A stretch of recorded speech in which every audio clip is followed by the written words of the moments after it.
ആലപ്പുഴ ചേർത്തലയിൽ ഭാര്യയെ ശ്വാസം മുട്ടിച്ച് കൊലപ്പെടുത്തിയ കേസിൽ ഭർത്താവ് അറസ്റ്റിൽ. ചേർത്തല സ്വദേശി ഹരിദാസ് പണിക്കരാണ് അറസ്റ്റിലായത്. ഇരുവരും തമ്മിലുള്ള വഴക്കിനിടെ ഭാര്യ സുമിയെ ഹരിദാസ് ശ്വാസം മുട്ടിച്ച് കൊല്ലുകയായിരുന്നു.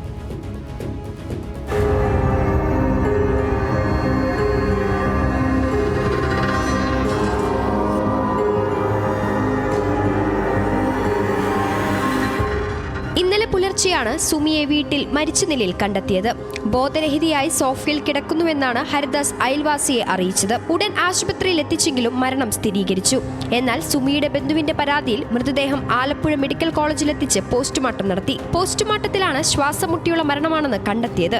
തുടർന്ന് പട്ടണക്കാട് പോലീസ് നടത്തിയ ചോദ്യം ചെയ്യലിൽ ഭർത്താവ് ഹരിദാസ് കുറ്റം സമ്മതിക്കുകയായിരുന്നു.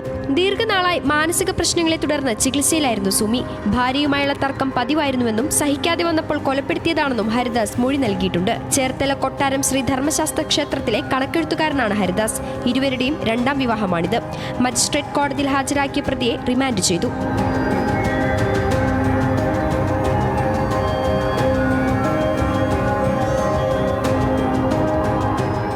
ന്യൂസ് മലയാളം, ആലപ്പുഴ.